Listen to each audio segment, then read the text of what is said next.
Now let me just go to the message of the Lord right now. Lessons from the life of King Asa. How many of you know King Asa? Okay, sa Tagalog si Asa. Mga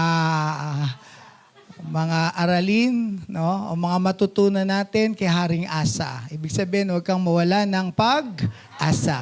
Okay. Huwag kang mawala ng pag-asa. Sabi mo sa katabi mo, huwag kang mawala ng pag-asa. Okay, we learn a lot from the life of King Asa. Okay? So, praise the Lord. Kaya lagi tayong magdedeklara na tayo ay may pag-asa. No one is hopeless whose hope is in God. No, kapag titiwala ka sa Panginoon, lagi may pag-asa. Dahil ang Diyos natin ay punong-puno ng pag-asa. Pero hindi po yun ang ibig sabihin ng pangalan ni Haring Asa. Okay? We have lessons from the King Asa. And as Christians, when we read the Bible, the Lord always teach us lessons that are applicable to our lives.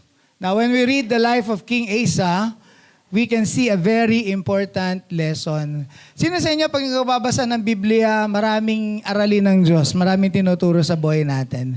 Di ba kapag nagbabasa tayo ng salita ng Diyos para tayong nananalamin, pinapakita ng Panginoon yung kung sino tayo kapag tayo ay nagbabasa ng salita ng Panginoon. Kaya ang pagbabasa, pagbubulay-bulay ng salita ng Diyos ay very essential sa buhay pananampalataya natin. Sino nagbasa ng Bible this week? Taas ang kamay. Wow, congratulations.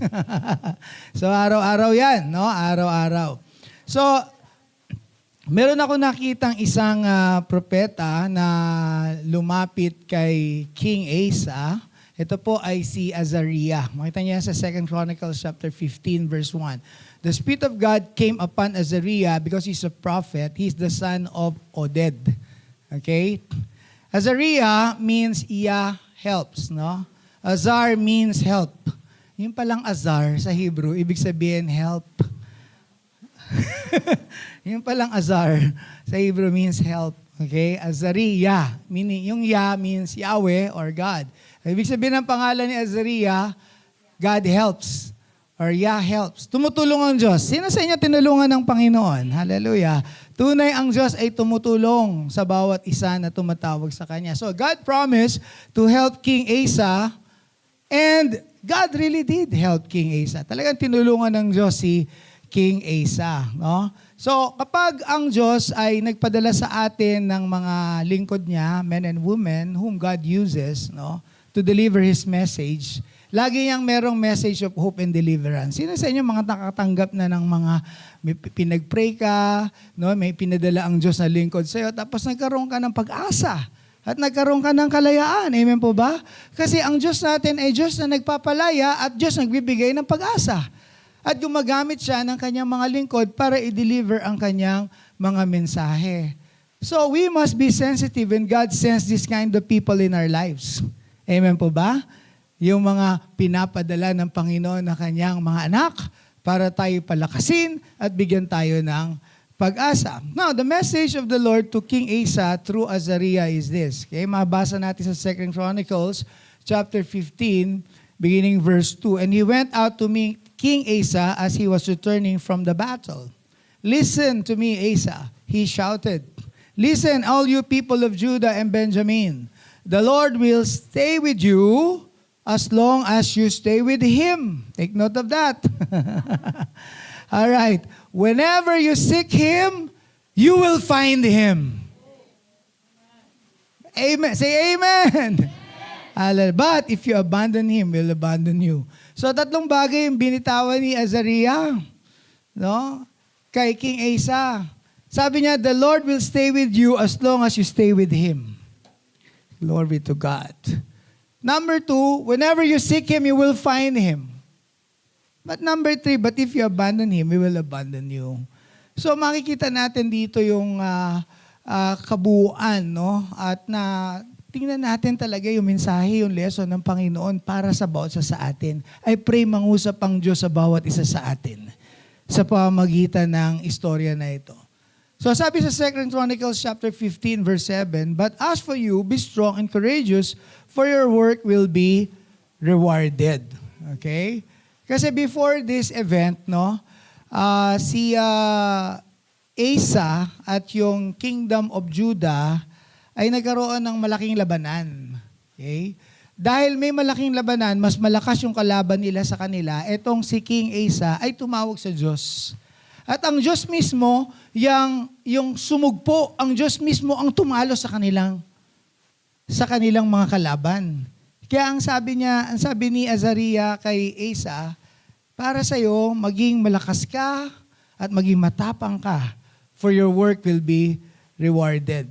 So dahil dun sa mga encouraging words na yon, no, na sinasabi ni Lord kay Asa through Azariah, be strong, be courageous, your work will be rewarded, gumawa siya ng notable religious reforms doon sa kanyang nasasakupang bansa. Unang-una, inalis niya yung mga detestable idols. He removed the detestable idols. Yung mga graven images na kinamumuhian ng Diyos, pinag-aalis niya yun sa buong bansa. No? And then, He repaired the altar of the Lord. Yung altar ng Panginoon na nasira, ay ginawa niya ulit. Ni-repair niya yun. And then, He offered sacrifices to the Lord. And then, the whole country entered into a covenant. Everybody say covenant. The whole country entered into a covenant to seek the Lord with all their heart and soul. This is really phenomenal. Buong bansa, nagkaroon ng tipan sa Diyos para hanapin ang mukha ng Panginoon ng buong puso at kaluluwa. Ibig sabihin, matindi, no? Matindi yung kanyang zeal, yung kanyang passion, yung kanyang pagmamahal sa Panginoon. May dagdag pa dyan eh. Yung mga hindi susunod. Alright. So, and then he removed his grandmother from the position of being queen mother because of idolatry. Meron siyang lola ng tawag queen mother. Sino nakakilala dun sa lola niya, no? Ni Asa.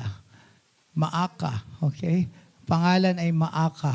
Okay. Kaya lagi tayong nag-usap dito tungkol sa mga pangalan, di ba? Sabi ko, kilala niyo si Ahitopel. O, kapitbahay namin yun. Kilala niyo. That's why we encourage everyone, to really be a Bible reader. Okay? So, he removed his grandmother from the position of being queen mother because of idolatry. Okay. Basahin natin yung mga naiulat sa 2 Chronicles chapter 15, beginning verse 8. When Asa heard this message from Azariah the prophet, he took courage and removed all the detestable idols from the land of Judah and Benjamin, and in the towns he had captured in the hill country of Ephraim. And he repaired the altar of the Lord, which stood in front of the entry room of the Lord's temple. So nilinis niya, inalis niya ang lahat ng mga detestable idols at ni-repair niya yung altar na para sa Panginoon. No? Pagkatapos, on that day, they sacrificed to the Lord 700 cattle and 7,000 sheep and goats from the plunder they had taken in the battle. Ang dami ho niyan. No? 700 baka, 7,000 tupa. Hallelujah. Then they entered into a covenant to seek the Lord, the God of their ancestors, with all their heart and soul. This really touched me.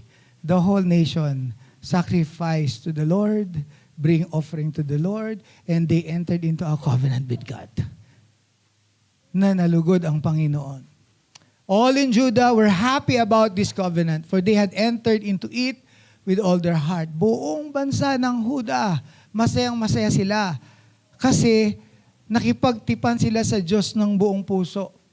They earnestly sought after God and they found Him. And the Lord gave them rest from their enemies on every side. When a man's way please the Lord, he makes even his enemies to be at peace with him. Glory to God.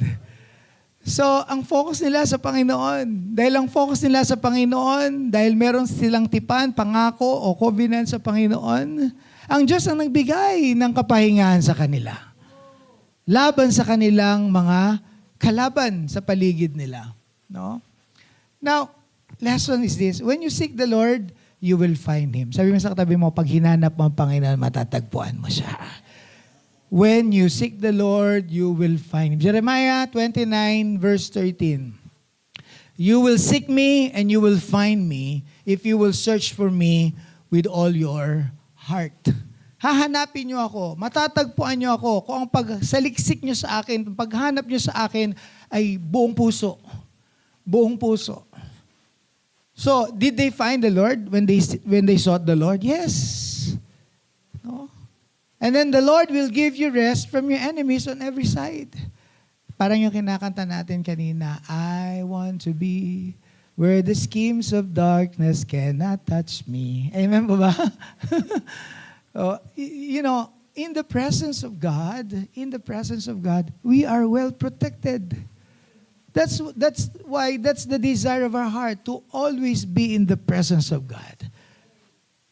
When the Father is carrying you on His arms, kapag kalong-kalong ka na ng ating Daddy God, no